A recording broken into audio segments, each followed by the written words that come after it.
এই, দেখেছিস ছেলেপিলের কাজ দেখেছিস, পাগলটা কিভাবে নাড়ছে।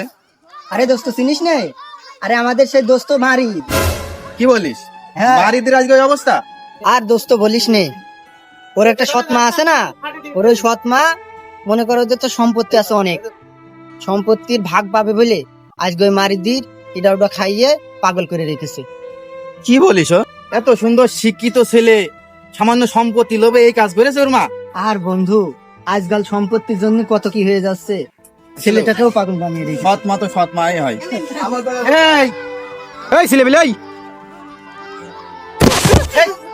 এই ছেলেপিলে, যা যা। বন্ধু মারিস, তোমার চিনতে পারিস? ও, খাবি খাবি কিছু খাবি? আচ্ছা চ, এখানে বস, এনে বিস্কুট খা। আসাদুল, এর অবস্থা তো খুবই খারাপ।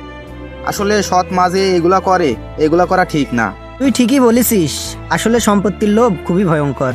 দোস্ত একটা কাজ করা যাক, আমরা তো একসাথে পড়াশোনা করতাম, শিক্ষিত ছেলে, চ আমরা এর একটা ব্যবস্থা করি, চ হাসপাতালে নিয়ে এর চিকিৎসা করার একটা ব্যবস্থা করা যাক।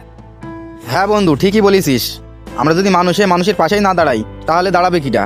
ও তো একসময় আমাদের বন্ধুই ছিল, আর খুবই একটা ভালো শিক্ষিত স্টুডেন্ট ছিল। আজ তার কি অবস্থা সামান্য সৎ মায়ের জন্য।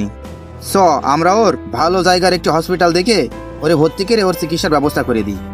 মারিদ, তোর আমরা চিকিৎসার ব্যবস্থা করব, তোর কোনো টেনশন নেই, বুঝেছিস? তুই আমাদের সেই পুরাতন বন্ধু হিসেবে আবার ঘুরে আসবি। চ আমাদের সাথে।